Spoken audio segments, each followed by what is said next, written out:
Esto es La Divina Noche de Dante Gebel. Una breve reflexión para terminar el día y comenzar tu noche en Vorterix.com. Buenas noches, mitad de semana en Vorterix. Gracias por estar ahí como siempre. Si yo te nombro al boxeador Mike Tyson, a la reina de Inglaterra Isabel II, al periodista César Massetti y al ex ministro de Planificación Federal Julio De Vido, ¿vos qué me decís? Y es una mezcla rarísima. Como dijo un borracho, el problema no es el alcohol, sino la mezcla. Bueno, no pienses. Acertar es más difícil que pellizcar una pared. No la vas a acertar nunca. Bueno, estos cuatro son apasionados por la colombofilia. Son fanáticos de palomas mensajeras. Una trivia, no sé en qué suma, pero ahí está. Colombo es paloma en latín. Filia es afición, ¿no es cierto? Afición, no aficción, afición. Y no solo ello, por supuesto, hay ¿cómo se dice? Colombófilos. Quiero decirlo correctamente, porque si no me va a salir cualquier cosa. Hay colombófilos y asociaciones civiles en todo el país y en cientos de países del mundo. Yo sabía muy poco de esto, yo no sabía ni que existía. Perdónenme mi ignorancia. Si alguien dice, yo no sabía, bueno, ya somos varios ignorantes que no sabíamos esto que es la afición por palomas mensajeras. No es que ahora soy un experto, pero estuve leyendo, estuve picoteando por ahí, nunca mejor el término tratándose de palomas. Pero hay en las palomas mensajeras algo que a mí me resultó muy interesante para utilizar como metáfora y poder pensar juntos en la reflexión de hoy. Las palomas mensajeras, desde las épocas de los faraones egipcios, que las usaban para enviar y recibir mensajes de diferentes puntos de su reino, se siguen utilizando, aún con toda la tecnología que tenemos hoy, ¿no? Y también está en la historia sagrada. El libro primero del Génesis habla del primer mensaje traído de tierra a mar. Tras el diluvio universal, Noé mandó fuera del arca, dice la Biblia, una paloma varias veces y esta volvió al arca porque no tenía dónde posarse. Y después de esperar 7 días la volvió a soltar, regresando al atardecer con una ramita de olivo en el pico que anunciaba que las aguas del diluvio habían bajado, que había tierra en alguna parte. Eran los WhatsApp de antes. Y a la paloma mensajera se la entrena para que regrese a su hogar desde largas distancias, llevando un mensaje dentro de un tubito que se le coloca en la pata. El mensaje se llama columbograma. Antes de la llegada de las nuevas tecnologías de comunicación y sobre todo los escenarios de guerra, se utilizaba mucho este tipo de palomas como medio de comunicación a distancia. Y la paloma mensajera es un ejemplo de imitar como muchas especies de nuestra fauna, porque nos enseña, número uno, que no hay que darse por vencido jamás y que hay que seguir adelante siempre. Si nos caemos, nos levantamos, volvemos a extender las alas y remontar el vuelo. Y te cuento por qué nos enseña a no darnos por vencido.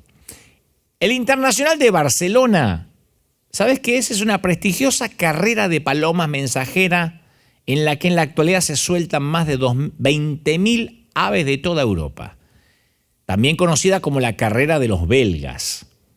Y este sobrenombre se debe a la Asociación Colombófila Belga, que en 1906 realizó la primera suelta de 1.160 ejemplares. La carrera de palomas mensajeras es así. Llevan a todas las palomas al lugar de inicio, de largada, y a primera hora de la mañana del día, que se elige, después de que el director de la suelta haya comprobado las condiciones meteorológicas, se abren las puertas de las jaulas y miles de palomas salen volando. Tienen que viajar de regreso a sus hogares, a sus palomares, de origen, de países europeos tan distantes como Holanda, Bélgica, Alemania, Inglaterra. Estoy hablando desde Barcelona, ¿no? Gracias a las nuevas tecnologías, y en especial al GPS, se calcula el tiempo invertido por cada paloma en recorrer la distancia, desde el punto de suelta hasta su palomar de origen en los distintos países. Hay un reloj electrónico que registra la hora exacta de llegada gracias a un anillo con un chip que cada ejemplar participante lleva en una de sus patas.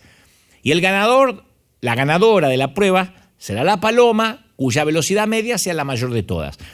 Vuelan estaba leyendo, entre 60 y 90 kilómetros por hora, casi 1.000 kilómetros por recorrer en muchos casos. Algunas tardan un par de días en llegar a sus hogares. Y acá empieza a conocer datos fascinantes de estas aves. Con las palomas en el aire comienzan los milagros para sobrevivir, porque las tipas tienen que cruzar todo tipo de escenarios geográficos, encontrar agua, volar de noche para no ser vista por sus depredadores, orientarse para no perderse. Y acá más interesante se pone la cosa, porque existen varias teorías sobre la capacidad de orientación de las palomas. La paloma no se pierde nunca. Algunos dicen que tienen en el cerebro una especie de brújula magnética que interactúa con los campos magnéticos de la Tierra. Y como nadie se transformó ni se encarnó en paloma, no lo podemos comprobar. Otras investigaciones valoran su sentido de la vista y del olfato como los fundamentales, mientras que hay quienes que suponen que se ubican solamente por la posición del sol. A mí me decís, volvé a tu casa por la posición del sol, para mí el sol sale en todas partes, qué sé yo. Bueno, la carrera es todo un desafío, el mismo que tenemos en la carrera de la vida. A nosotros también nos suelta una vez de la casa nuestros viejos y salimos a volar en una carrera que dura muchos años y que no está exenta de todo tipo de inconvenientes que debemos aprender a sortear, ¿no? Para sobrevivir. Y sobre todo, mantener la orientación y no perdernos con cuestiones que nos pueden sacar del camino. No tenemos en el cerebro una especie de brújula magnética, ni la vista que se supone, ni el olfato que se supone que tienen las palomas, pero tenemos otras capacidades. Una formación y sentido común para saber dónde ir, por dónde conviene ir. Las palomas quieren volver a su casa, donde está quienes la cuidan. ¿Viste qué similitud que hay con el ser humano? Porque nosotros siempre de algún modo queremos volver a casa, donde están quienes nos quieren, el hogar. No es ahí donde encontramos la paz, o deberíamos, ¿no? El hogar, acordate que no es un lugar, es gente.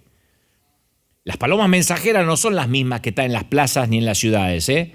La raza es Columba libia, por eso se le llama esto, a esta afición, tiene que ver con lo columbo, porque la raza de la paloma es la Columba libia, no es la que agarrás una de la que alimentás en la plaza, che, mandame un mensaje. No, es la Columba libia doméstica y se diferencia del resto por su gran sentido de orientación, por su contextura, por su morfología atlética. Su buena resistencia a la fatiga le permite recorrer mucha distancia durante las carreras. Y un dato importante, la paloma mensajera nunca va. La paloma mensajera no va a ninguna parte. Vos no podés agarrar una paloma y dar una orden a la paloma, che, llévame este mensaje a mi jefe, decirle a mi mujer que llego más tarde. La paloma no va a ninguna parte. La paloma siempre viene, siempre regresa. Por eso se las entrena. La paloma no la podés mandar a ninguna parte. Che, ¿te vas hasta Argentina? No, a menos que la paloma haya nacido en Argentina, tenga su palomar en Argentina y la lleves a Brasil, la soltás y vuelve a Argentina. No van, vienen. El aficionado lleva sus palomas hasta determinado lugar, puede ser 10, 20, 100, 1500 kilómetros, 3000 kilómetros, y ahí las libera. Y en ese momento que la paloma se siente libre, inician el vuelo de regreso a su casa, con tal precisión. O sea, la tenés que llevar lejos y mandás el mensaje a casa, pero no le podés decir. Porque yo decía eso, ¿cómo la paloma sabe a dónde tiene que ir? Che, andá a decirle al general que está en la guerra. No, tenían que criar palomas allá para que volvieran a casa. O sea, vuelve, nunca va. Mirá qué interesante que es esto, ¿no? A mí me pareció maravilloso. Porque si es que me permiten volar, ya que hablamos de paloma, muy cursi me vino. Pero si me permiten volar con mi interpretación, siempre volvemos a casa. Siempre volvemos al nido. Estemos donde estemos, siempre tenemos nuestra mente y el sentimiento en volver al nido. Aunque no se vuelva físicamente, de alguna manera siempre volvemos a nuestras raíces. Lo hacemos con nuestras acciones, con nuestros ejemplos, con cosas que repetimos de quienes nos formaron. Las alas nos llevan y las raíces nos traen de vuelta. Las alas te alejan, las raíces te traen. Siempre hay dónde ir porque sabemos dónde volver. Lo peor que te puede pasar es no tener dónde volver. Cuando uno arma a su familia, es un poco volver a lo que tuviste, volver a repetir ese hogar. Cuando uno actúa de buena fe y pelea por sus sueños, repetir lo que vio en casa, con sus viejos. Eso es volver a casa. Como el dicho, que las manzanas caen siempre cerca del árbol. Por más que nos vayamos, siempre estamos cerca del árbol de los valores que aprendimos. No vamos para volver, volvemos para irnos de nuevo, dice una frase del libro Vivir Adrede del gran Mario Benedetti. Y muchos de los aprendizajes que tenemos en nuestras vidas nos llevan a nuestros orígenes. Y en estos momentos de pandemia, de crisis, de encierro, de cuarentena, de incertidumbre, de reclusión voluntaria, uno se da cuenta de la importancia del hogar, de la familia, de la necesidad del otro. Tuvimos que aprender a mirar hacia atrás porque ahí con los tuyos, los míos, ahí donde está la fuerza, en el nido. La fuerza para seguir sobreviviendo está en el nido.